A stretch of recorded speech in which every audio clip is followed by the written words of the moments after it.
NTA ने NEET 2026 की परीक्षा को रद्द कर दिया है। क्या महीने के आखिर में राशन तक नहीं होता बनेगा? नीतीश और ऊपर से पैसों की चिंता तक लिया।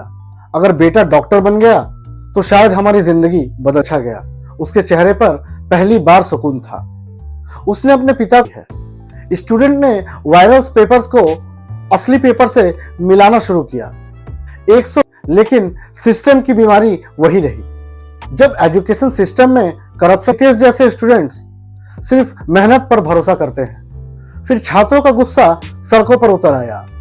दिल्ली, पटना, जयपुर, कोलकाता और न जाने ही कितने राज्य गलती, एक नोटिस और लाखों छात्रों के 2 साल एक झटके में शून्य में सपना नहीं था।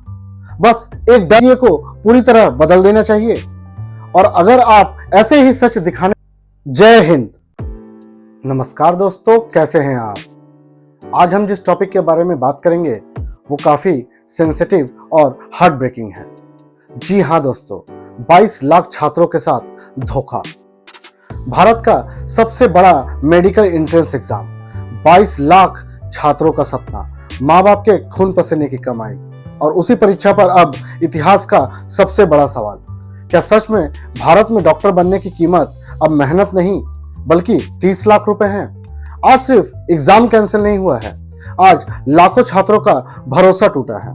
उन छात्रों का जिन्होंने अपनी जिंदगी के सबसे खूबसूरत साल एक बंद कमरे में किताबों के साथ गुजार दिए। आज सोच बदलो इंडिया पर हम इस पूरे स्कैम को महसूस करेंगे एक ऐसे छात्र की कहानी के जरिए जो शायद भारत के करोड़ों मिडिल क्लास परिवारों की कहानी है। जी हाँ दोस्तों, एनटीए ने नीट 2026 की परीक्षा को रद्द कर दिया है, कैंसिल कर दिया है। चलिए आपको एक कहानी सुनाता हूं। कहानी है नीतीश की। नीतीश के पिता दिहाड़ी मजदूर हैं।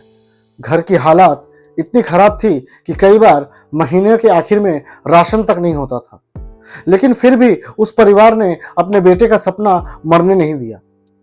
एक दिन हमारा बेटा डॉक्टर बनेगा। नीतीश गांव छोड़कर शहर आया। एक छोटे से हॉस्टल में रहने लगा। सुबह 5 बजे उठना, रात 2 बजे तक पढ़ाई करना और ऊपर से पैसों की चिंता। उसकी मां ने अपने गहने बेच दिए।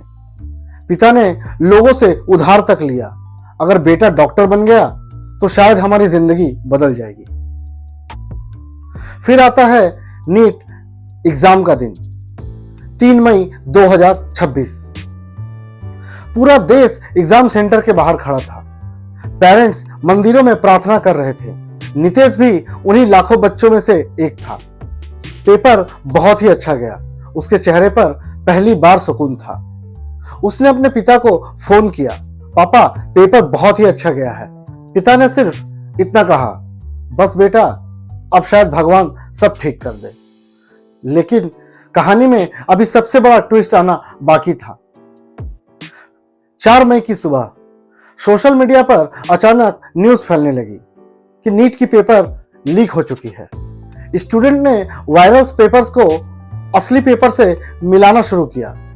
120 से ज्यादा क्वेश्चन मैच होने की खबरें सामने आने लगी। राजस्थान, बिहार, महाराष्ट्र और न जाने कितने ही राज्य। तो सबसे ज्यादा नुकसान गरीब और मिडिल क्लास स्टूडेंट्स को ही होता है, क्योंकि अमीर लोग प्राइवेट कॉलेजेस, मैनेजमेंट कोटास या पैसे से रास्ता निकाल लेते हैं। लेकिन नीतीश जैसे स्टूडेंट्स सिर्फ मेहनत पर भरोसा करते हैं।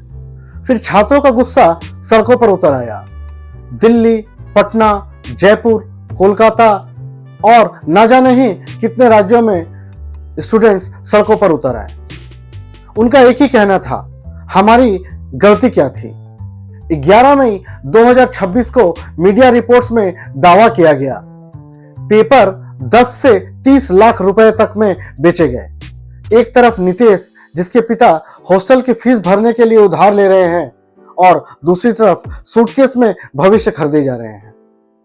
यह सिर्फ पेपर लीक नहीं था, यह गरीब की उम्मीदों का मर्डर था। और फिर 17 मई 2026 को पूरे स्कैम में एक और बड़ा खुलासा हुआ। टाइम्स ऑफ इंडिया की रिपोर्ट के मुताबिक सीबीआई अब सीधे एनटीए के अंदर तक पहुंच चुकी थी। सीबीआई ने पुणे की senior biology teacher Manisha Gurunath Mandare को अरेस्ट किया। रिपोर्ट के अनुसार वे पिछले 6-7 सालों से एनटीए पैनल से जुड़ी हुई थी और उन्हें बायोलॉजी पेपर तक का एक्सेस था। सीबीआई का दावा है सबसे ज्यादा लीक क्वेश्चन पेपर्स बायोलॉजी और केमिस्ट्री से थे और इसी केस में retired chemistry professor PV Kulkarni को भी अरेस्ट किया गया। सीबीआई ने उन्हें पूरे नेटवर्क का किंगपिन बताया। दिल्ली कोर्ट ने कुलकर्णी और वाघमारे को 10 दिन की सीबीआई कस्टडी में भेज दिया। लगातार विवाद के बाद एनटीए में 2 नए ज्वाइंट सेक्रेटरी नियुक्त किए गए, अनुजा बापट और रुचिन विजान। लेकिन सवाल सिर्फ ऑफिसर्स बदलने का नहीं है, पूरे सिस्टम को बदलने का है। दोस्तों, आपकी जानकारी के लिए बता दें कि 12 मई 2026 को एनटीए ने ऑफिशियली नीट यूजी 2026 परीक्षा को रद्द कर दिया है। बस एक नोटिस और लाखों छात्रों के 2 साल एक झटके में शून्य हो गए। उस रात नितेश देर तक छत को देखता रहा। उसके सामने किताबें खुली थी, लेकिन इस बार उसकी आंखों में सपना नहीं था, बस एक डर था। कहीं उसकी 2 साल की मेहनत किसी के 30 लाख रुपए से फिर हार न जाए। और शायद इस देश के लाखों छात्रों का सबसे बड़ा दर्द यही है। वे कमजोर नहीं हैं, वे मेहनत से भाग नहीं रहे, वे बस बार बार टूटते हुए थक चुके हैं। अगर शिक्षा बिकने लगे दोस्तों, तो सपने मरने लगते हैं, और जिस देश में सपने मरने लगे उस देश का भविष्य ज्यादा समय तक जिंदा नहीं रह सकता। अगर आप भी मानते हैं कि भारत के छात्रों को एक फेयर सिस्टम मिलना चाहिए, तो इस वीडियो को ज्यादा से ज्यादा शेयर कीजिए। कमेंट करके जरूर बताइए, क्या एनटीए को पूरी तरह बदल देना चाहिए? और अगर आप ऐसे ही सच दिखाने वाले, सोच बदलने वाले वीडियो देखना चाहते हैं, तो हमारे चैनल सोच बदलो इंडिया को सब्सक्राइब जरूर कीजिए, क्योंकि जब सोच बदलेगी तभी इंडिया बदलेगा। जय हिंद।